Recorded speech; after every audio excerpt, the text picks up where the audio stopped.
बंगाल आप कॉन्फिडेंट हैं? देखिए, आपके लिए अच्छी खबर यह है कि सट्टा बाजार भी कह रहा है कि बंगाल में बीजेपी की सरकार आ सकती है। हालांकि कुछ कह रहे हैं क्लोज फाइट में टीएमसी की भी सरकार आ सकती है। तो एक लाइन हमारे दो चीजें जो है विजय जी, एक मिनट, दो चीजें बंगाल में इस बार जो है पैराडाइम शिफ्ट का कारण बना है।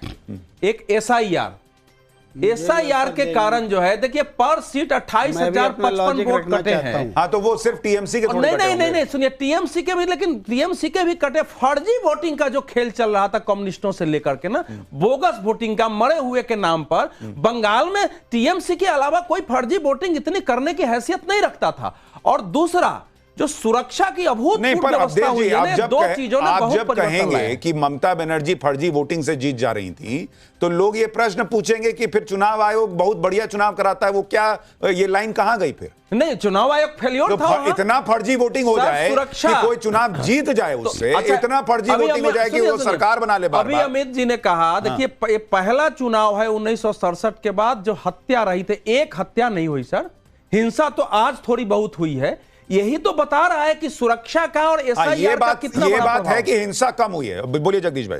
देखिए, विजय शर्मा जी बड़े खुश थे कि प्रधानमंत्री की रैली में लाखों लोग थे। अरे भाई, कम बता रहे हो आप, लाखों तो हिंदुस्तान से चले गए थे, कम से कम 5-7 लाख तो बताते, थोड़ा सा और सम्मान बढ़ता। कहने के मैं समझता हूं कि अमित शाह जी कह रहे हैं, जगदीश भाई का दर्द समझिए भाई। अमित शाह जी कह रहे हैं, लाखों लोग आ जाते हैं। अमित शाह जी कह रहे हैं जाकर कि हम 1 लाख नौकरियां देंगे। अरे 2 करोड़ भारत की खा रहे हो, कहां से दोगे? आप कह रहे हो 3,000 माताओं के अकाउंट में डालेंगे, रो रही है दिल्ली वाली बेचारी सारी। कहां, कौन आप पे यकीन करेगा? भीड़ दिखाकर वोट के चक्कर में मत रहो भाई, ये दुनिया सब जानती है, पैसे अरे पर जगदीश भाई, और वोट भी नहीं देगी। जगदीश भाई, हालात ऐसे हो गए हैं। मतलब आप ये कह रहे हैं कि कोई बीजेपी पे भरोसा नहीं करेगा, फिर भी वो 77 सीट लाते हैं और आप भरोसे के लायक हैं, लेकिन आपको सीट नहीं आती। भाई मेरी बात सुन, हम तो लड़ी इस बात पहले सब सीटों पर हैं, अगली बार रिजल्ट देंगे आपको, क्योंकि बंगाल की जनता दोनों ही पार्टियों को देख रही है, दोनों एक ही थाली के चट्टे बट्टे हैं। राहुल गांधी जैसा कोई नहीं जो जनता की बात करता है। बंगाल में कांग्रेस की सरकार आ रही है। रहता हूं, देखिए कहां पे? बंगाल में। और नहीं, बंगाल में नहीं आ रही, मैं कह रहा हूं भाई, सच्चाई तो सच्चाई है। बंगाल में तो भी सारे आंकड़े 200 सीट आ रही है आपके हिसाब से कांग्रेस को? भाई बंगाल में तो ईवीएम और एसआईआर का खेल है, चुनाव और अमित शाह मिलके 200 पार ले जाएंगे और ले जाएंगे। एक मिनट बैठी रह जाएगी। एक मिनट सर, ये बताइए, जब ईवीएम का खेल अमित शाह कर ही सकते हैं तो एसआईआर क्यों किए? और भाई इस बार ईवीएम का नहीं है, इस बार एसआईआर का खेल है। पहले ईवीएम का था, सबसे पहले ईवीएम का विरोध मैं करता था, तो इस बार ईवीएम का नहीं है। आप लोग हंसते थे, पूरा देश कह रहा है ईवीएम से लूटा, अब एसआईआर से लूटेंगे, हमारी वोट काट देना, उनकी बढ़ा देना। पूरा देश समझ रहा है, जिस राज्य में 1,47,27 लाख वोट कट जाए, और बिहार में हजार वोटों से बनवास दे दिया था इन्होंने लालू के बेटे को पिछले चुनाव में, रात को 3:30 बजे 11 आदमी क्या दिए, डीएम ने जाओ आप हार गए, जगदीश भाई, चले जाओ कोर्ट, कौन किसकी? जगदीश भाई, अगर ईवीएम हैक हो सकता है तो इस बार क्यों नहीं कर रहे हैं? इस बार एसआईआर क्यों किए? आपकी पोल खुल गई है, हर बार पोल खुल गई कर लेते हैं। अच्छा, इस बार ऐसे चलेगा, अगली बार कुछ और चीज ले आएंगे। इनका सिस्टम है, पूरा साल पूरी बीजेपी लगाते दिमाग कि जनता को कैसे लूटा जाए दोनों हाथों से, और लूट रहे हैं। बताओ ना, आप लोग चिल्ला कर कहते हैं हरियाणा कांग्रेस सुपड़ा साहब बीजेपी का, और सुपड़ा साहब हमारा कर दिया, तो कहां वोट का मतलब रहेगा भाई, और कहां चुनाव का मतलब रहेगा? ममता 4 मई को संजय शर्मा जी जनता के बीच में पर आराम से चुनाव हुए हैं, लोगों ने अपने वोट डाले हैं, फॉल्स वोटिंग नहीं, एकदम नहीं हुई है। मैं अवधेश जी से कहूंगा कि 4 तारीख को इस पर कायम रहिएगा कि अच्छे चुनाव हुए हैं। 1 नंबर 2, भारतीय जनता पार्टी जो कह रही है हमारी 3 सीटें थी, 77 सीटें हो गई, ये इसके पृष्ठभूमि में जाकर देखना जरूरी है। 2019 लोकसभा चुनाव में आपकी 2 सीटें थी और 18 सीटें हो गई थी, याद करिए सुशांत जी मेरी बात। फिर 2021 का विधानसभा चुनाव आता है, इनकी 77 सीटें हो गई, हम सब ने देखा। फिर 24 लोकसभा चुनाव आता है, इनकी लोकसभा में 18 से घटकर 12 रह गई। बंगाल की जनता का मैंडेट यहां से काउंट करिए आप, 77 से काउंट करने से नहीं होगा। जितने कटे उतने भाजपा के भी कटे होंगे। संजय जी, तमिलनाडु में 74 लाख वोट कटे, जरा ध्यान से सुनिए। उस समय आपके यहाँ 58 लाख ही कटा था। तमिलनाडु में 74 लाख वोट का नाम कटा, लेकिन वहां इतना बड़ा इशू नहीं बना वो उस समय। अब न जाके 91 लाख हुआ है, उस समय तो आपके यहाँ कम ही कटा था। और जिस 27 लाख की बात हो रही है, वो 27 लाख लोगों का दावा कराया गया है। उसमें संजय जी सबसे बड़ा प्रश्न है कि अगर एसआईआर का कोई इंपैक्ट ही नहीं पड़ना था, ममता बनर्जी सुप्रीम कोर्ट चली गई अपना पक्ष रखने, और आप कह रहे हैं कि हमको फर्क नहीं पड़ता, हम तो 226 जीत रहे हैं। नागरिकों के वोट कटेंगे और हम उसके लिए संघर्ष नहीं करेंगे, आंदोलन नहीं करेंगे, उसके लिए आवाज नहीं करेंगे। नहीं, पर अगर वो कटे होते तो सुप्रीम कोर्ट मानता। सुप्रीम कोर्ट ने लताड़ लगाई आपको। 300 न्यायिक अधिकारी और आप कह रहे हैं कि वहां पे नाम कट गए बेकार के। अरे सुप्रीम कोर्ट ने तो माना कि नाम कट रहे हैं। तो नाम तो कटेंगे ही। एसआईआर की प्रक्रिया ही नाम गलत नाम हटाने के लिए है सर। सुप्रीम कोर्ट ने ये नहीं कहा कि गलत नाम कट रहे हैं। 300 जज लगाए गए। सुनिए, आपके एसआईआर में 300 जज लगे हैं अलग अलग राज्यों के, और 300 जजों ने मिलकर के वो जो लॉजिकल डिस्क्रिमिनेंसी था उसका फैसला किया है। कोर्ट का भी चुनाव आयोग पर भरोसा। चलिए ठीक है, देखिए अभी आप मान रहे हैं कि भाई ईवीएम हैक नहीं हुआ है और एसआईआर का इंपैक्ट है, लेकिन वो इंपैक्ट आप पे पड़ा नहीं और आप 226 सीट जीत रहे हैं। 4 को इस पे कायम रहिएगा और आप जीतेंगे तब भी रहिएगा, हारिएगा तब भी रहिएगा। विजय शर्मा जी, एक चीज आप बताइए, जो टीएमसी के प्रवक्ता संजय जी कह रहे हैं कि भाई 2024 लोकसभा चुनाव में तो आपकी सीटें बंगाल में घट गई थी, तो ये अभी विधानसभा में क्यों बढ़ जाएंगी? किसी से भी पूछेंगे, कार्यकर्ता से भी पूछेंगे, 2024 का चुनाव वो था जो काट की हांडी एक बार चढ़ती है। इन्होंने एक झूठा नैरेटिव चलाया था कि संविधान बदल देंगे। ये वो चुनाव था। हमारा सिर्फ वेस्ट बंगाल में ही सीटें कम नहीं हुई थी, और कई स्टेटों में भी सीटें कम हुई थी, तो उसको हम अपवाद मानते हैं। वो हर बार नहीं होने वाला, उसका आप तुलना इसके साथ मत कीजिए।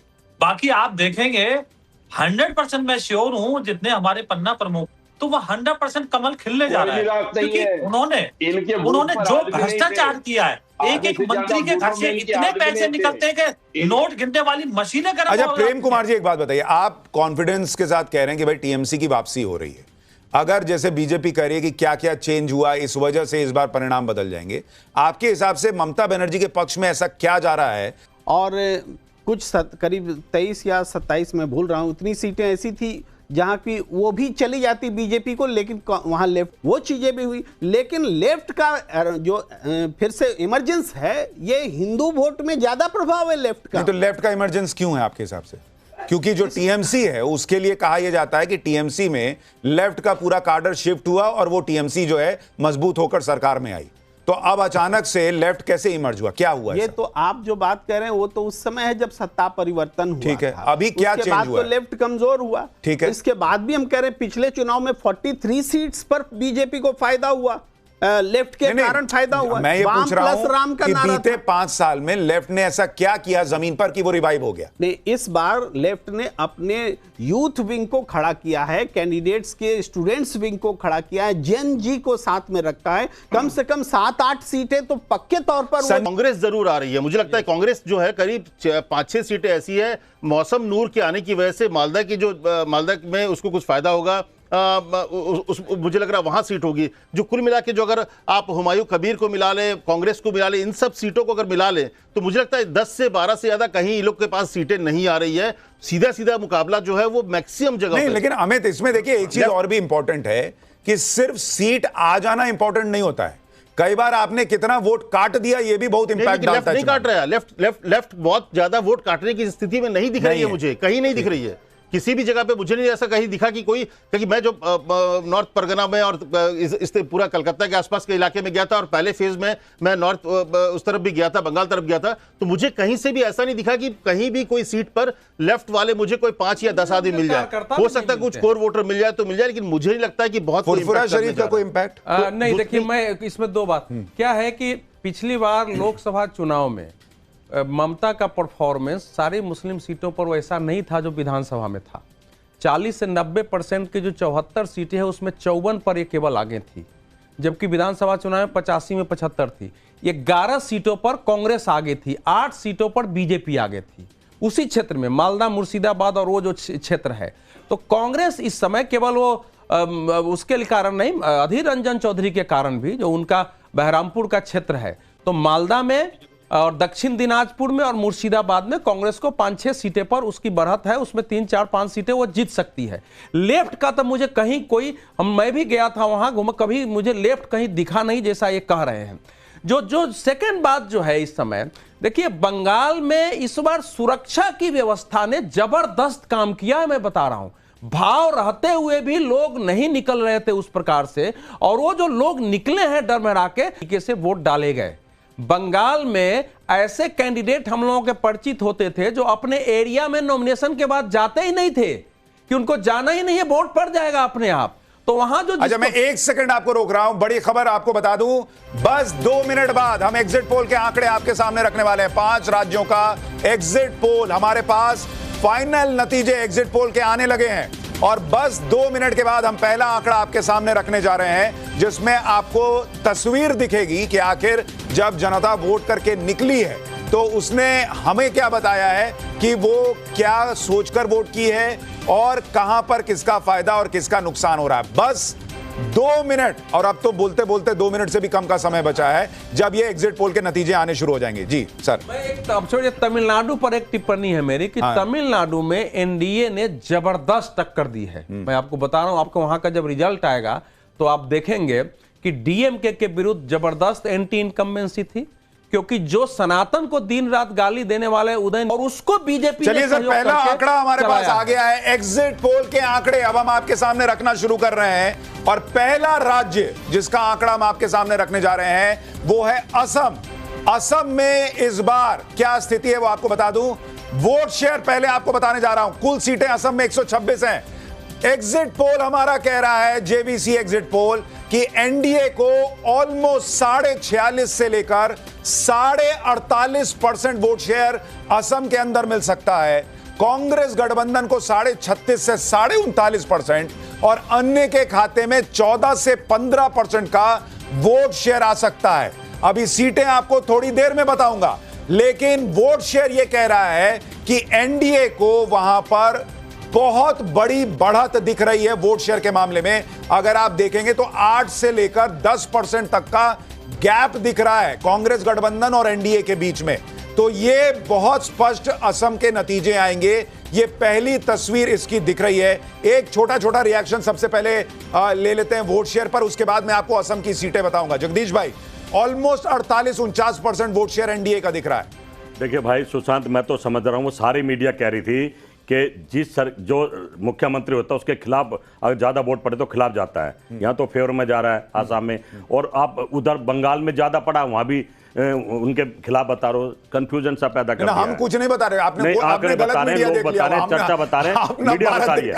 मीडिया यही कह रही है। अभी मैंने देखा ना, मैं डिबेट में बैठता था भाई, आसाम में बहुत ज्यादा वोट पड़ी है, तो मुख्यमंत्री के खिलाफ पड़ी या उनके फेवर पड़ी, समझ में नहीं आ रहा। अब बंगाल में बहुत ज्यादा पड़ गई है। अच्छा, ये आंकड़ा आपको ठीक लग रहा है कि नहीं लग रहा है? देखिए आंकड़े तो मैं तो अपना परिणाम बता चुका हूं। आसाम बीजेपी ले जाएगी।